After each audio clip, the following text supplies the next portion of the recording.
back to our channel. It's me, Tita Pinoy. Your tita is an entrepreneur. If you're new in our channel, here we're trying to help small online sellers grow their business.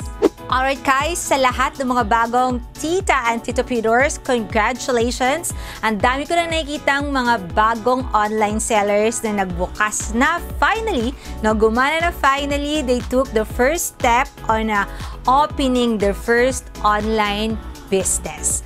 So ngayon guys, lalong-lalo na dun sa mga baguhan talaga at ang ginagamit nila nga pangbenta ay yung kanilang personal Facebook account. May good news ako sa inyo. Alam nyo ba na pwede kayong kumita from 3,000 to 5,000 a day by just using your personal Facebook account. Excited ba kayo dyan? Now, if you are interested, guys, and kung gusto mo talagang kumita ng 3,000 to 5,000 a day, please continue watching this video and ituturo ko sa inyo kung paano kayo kikita ng 3,000 to 5,000 a day. Again, if you're interested, please click subscribe, give us a thumbs up, and click that small bell down below. Okay. Sa lahat ng mga bagong mga tito and titapreneurs, ito yung mga napapansin ko sa mga kaka-open lang ng mga online businesses nila.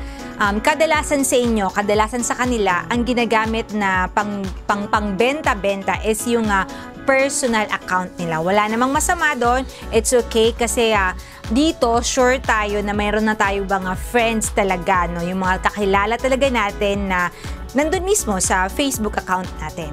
So, okay lang yan. Etong video na to ay para sa inyo.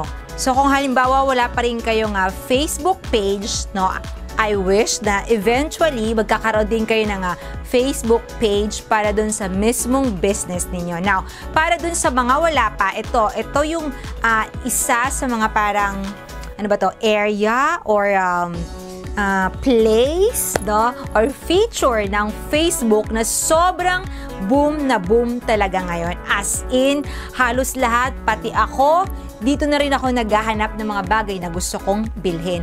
And napansin ko, ako personally, sobrang taas talaga ng potential na makabenta using this feature of the Facebook. And ito yung tinatawag nating Facebook Marketplace. Yes, you heard it right, the Facebook Marketplace. Okay, para sa iba, familiar na kayo dito and I'm sure isa rin kayo sa mga mahilig bumili sa marketplace, but then for some, hindi nila masyado na gagamit or mina-maximize yung paggamit ng marketplace, ng Facebook Marketplace. Ang kagandahan kasi dito sa marketplace na to, searchable yung mga items na gusto mong ibenta at marami na rin gumagamit ngayon. So, I'm sure kapag ikaw ay mag-upload dito sa marketplace, talagang sigurado meron na tayong instant customers. So guys, ngayon, madali lang to kasi today, mag-walk through tayo sa Facebook Marketplace, okay? So, pwede siya gamitin using your desktop or your laptop or your cell phone. So, pwede nyo siyang i-navigate or pwede kayong mag-upload using both laptop and cell phone. So, later on, ipapakita ko sa inyo kung paano tayo mag-upload using our cell phone. Kasi, karamihan sa atin ngayon nasa cellphone na lang din para mas convenient. Ipapakita ko sa inyo using our cell phone. But before that, meron muna akong isang assignment sa inyo bago tayo mag-upload sa marketplace. Nabanggit ko na to before pero i-remind ko ulit kayo, ito yung pagsali sa mga Facebook groups. Ito yung mga Facebook communities na dapat ay sumali kayo. So, meron tayong mga by location, by niche, by habit, or basta kung depende sa category, available yan. So, for example, Quezon City Buy and Sell. Sali ka dyan. Mandaluyong Buy and Sell. Mandaluyong Pre-Love. So, kung halimbawa naman, ang binibenta mo yung mga pang-bake. So, sumali ka din dun sa mga groups like mga affordable baking tools. Yung mga ganyan klase. So, related doon sa binibenta mo, sumali ka. Kunwari, yung mga indoor plants or yung mga pet lovers. Basta anything na related sa binebenta mo, salihan mo yung groups na yun. Because later on, ipapakita ko sa inyo kung bakit importante na sumali tayo sa mga different Facebook groups. So ako personally, sa judging account namin, more than 10 groups. So marami akong groups na sinasalihan. No, hindi ko pa naman nakikita na parang nililimit ako, pero i-double search natin to mamaya. Double research natin kung may limit yung pagsali ng groups, pero kung wala naman, go lang, no? Join lang ng join ng mga groups. So, pwede nyo nang kunin ang laptop or ang cellphone niyo, and then let's go and try natin mag-upload sa Facebook Marketplace. Alright guys, so gagawin natin to as raw as it is kasi yung iba sa atin medyo hindi nakakasunod kapag naka-screen record tayo. So, assuming guys na nandito na kayo sa pinaka parang home, ano ba to, parang home part ng personal account niyo. So, ito yung parang personal account ng Jujing, hindi to yung Facebook page. So, makikita nyo, so kunwari ganyan, no? Dito sa baba, meron kayong makikita na 1, 2, 3, 4, 5. 5 icons. So, isang yung parang bahay. Yung isa ay parang play button na parang pang video. And then, there's another home. Tapos, may parang tao and then may bell. So, yung i-click natin is itong pang third icon. Itong part na to. So, lalagyan ko na lang ng highlight yan later. Yan yung parang bahay na may extra door. So, that is the marketplace. So, dito tayo mag-a-upload. Okay? So, kunwari dyan. So, ito yung aking e-commerce profile. Ibig sabihin, marami-rami na ako. Ito na yung mga na-upload ko. Alright guys, so halimbawa na dito na tayo sa marketplace. May mga category sila dito. No? Kunwari, for local, ibig sabihin, ito yung mga nearby places mo. Tapos, for vehicles, okay, for rentals, and everything else. So, tayo, magbebenta tayo. So, pindutin lang natin tong sell. So, ano yung ibebenta mo? Vehicles ba? Homes for sale? For rent? Or magbibigay ka ng job, opportunity, or items. So, atin ay items kasi bibenta tayo ng mga kung ano-ano. Diba? So, depende kung ano ibebenta mong items. So, ako, kunwari, andito na tayo, mag-add ka lang ng photos dyan. Try natin. So, kailangan yung mga nakasave na rin kayo mga pictures. So, dapat yung pangbungad mo nga picture ay kabugera na kaagad. So, try natin ito. Actually, madami kang pwedeng i-upload na sa 10 pwede. So, the more, the many sana. Pero yung nakasave sa akin dito 2 lang. So, for sample lang naman ito. So, dito, lalagay mo yung title. Now, sa title, kasi ito yung sinesearch ng mga tao, kailangan na ito yung parang common na hahanapin. So, kunwari sa akin, this is a Bangkok ruffle skirt. Okay? Kasi, wala naman magsi-search ng code natin. Kunwari, ang code natin ay, SK18891. Walang magsi-search ng ganon.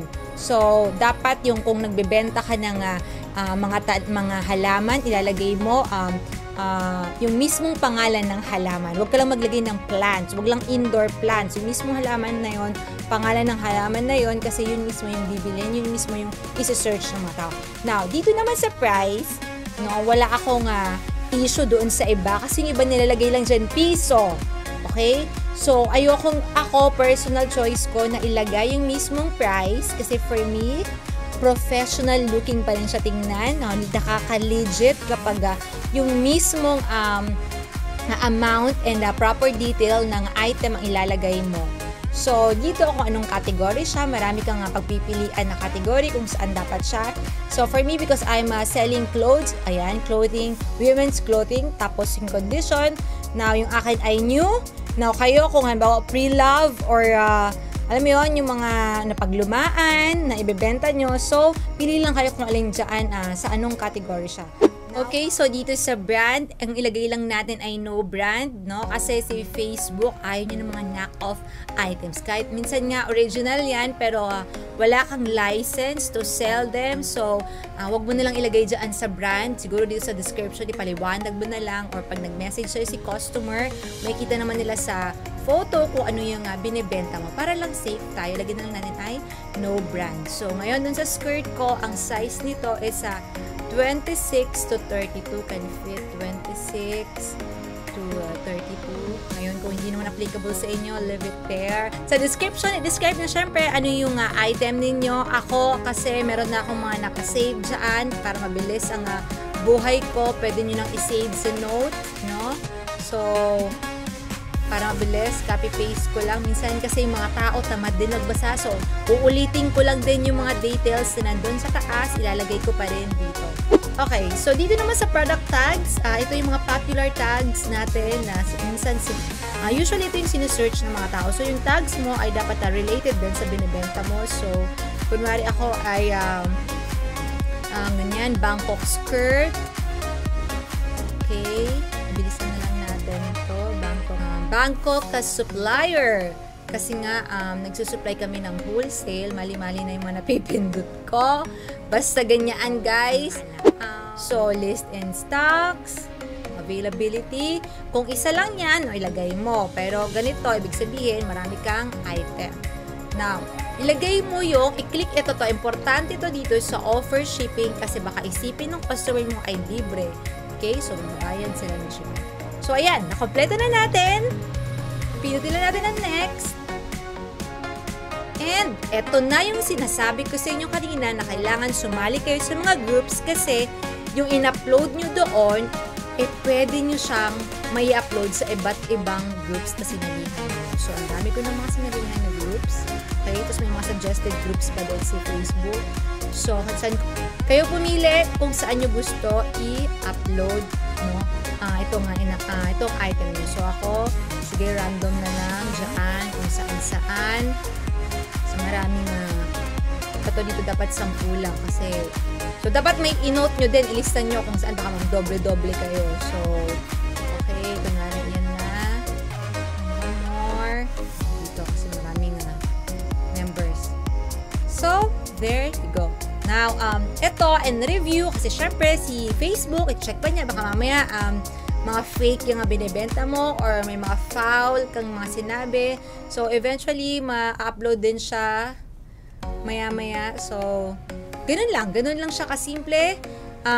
Kung masipag ka magbenta, masipag ka mag-upload, damihan mo in a day. Now, yung sinasabi ko kanina is how to earn 3,000 to 5,000 a day. Well, that is very possible, no? Kasi sa dami ng mga nagsisearch online, lalong-lalo dito sa marketplace, ang taas ng potential mo para makabenta.